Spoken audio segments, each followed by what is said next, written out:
Hello everyone, welcome back to my another blog. তোমরা সবাই কেমন আছো? আশা করি সবাই ভালো আছো। তো আজকে নতুন ভিডিও নিয়ে চলে এসেছি তোমাদের সাথে।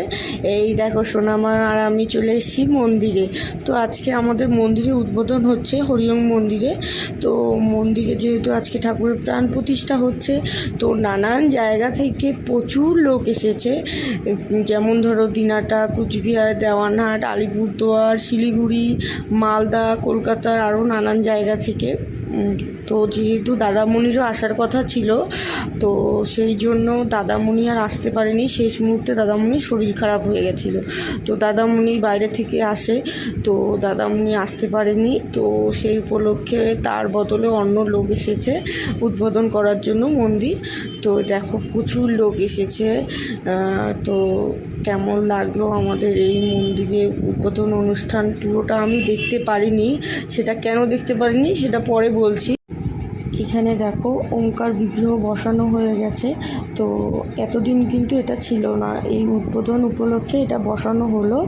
আজকের থেকে মন্দিরে এটাই থাকবে। আর এইদিকে দেখো সবাই প্রণাম করছে, আর তোমাদেরকে দেখাচ্ছি ঘুরে ঘুরে। দেখো নানান জায়গার লোক এসেছে। তো কেমন লাগলো অবশ্যই কিন্তু জানাতে ভুলো না। আর এদিকটা আমি এখন দাঁড়িয়ে আছি আমার এই যে দুষ্টু মেয়েকে নিয়ে, কারণ একটুকু তো চুপচাপ বসে থাকতে পারে না। তো কী করবো বলো, কারো কাছে যাবেও না। তো এইদিকে মোমবাতির আয়োজন করেছে নিচের দিকটাতে, ভিতরে দেওয়া হয়নি কারণ প্রচণ্ড ভিড় তো, আর বাইরে দেওয়াটাই ঠিক আছে, আগুন টাগুনের ব্যাপার। আর এদিকে দাঁড়িয়ে আছি আমার মেয়েকে নিয়ে। তো এখনই অনুষ্ঠান শুরু হবে, কিন্তু অনুষ্ঠানটা শুরু হওয়ার মানে আমি বসেছি ওই মুহূর্তে আমার মেয়ের এমন কান্নাকাটি শুরু হয়ে গেল। সে এখানে থাকবে না। কেন থাকবে না? তার নাকি গরম লাগছে, ভালো লাগছে না, এত লোকের মতো ওর অসুবিধা হচ্ছে, অনেক ধরনের কথা ওর, মানে কি বলবো। এখানে দেখো সুন্দর ফুল দিয়ে সবাইকে প্রণাম করা হচ্ছে।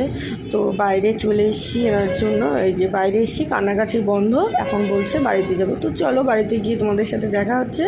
তো কেমন লাগলো অবশ্যই জানিও কিন্তু। বাড়িতে চলে এসেছি, প্রচণ্ড গরম, আর মাম্মাম কান্নাকাটি করছিল, তাই চলে এলাম। মা বাকি ওরা সবাই আছে, তো আমি চলে এসেছি বাড়িতে। তো খুব সুন্দর হচ্ছে। তো অনুষ্ঠানটা দেখতে পারলাম না, কারণ মাম্মাম কান্নাকাটি শুরু করে দিয়েছে, কারণ ওর প্রচণ্ড গরম লাগছিলো, অসুবিধা হচ্ছিলো।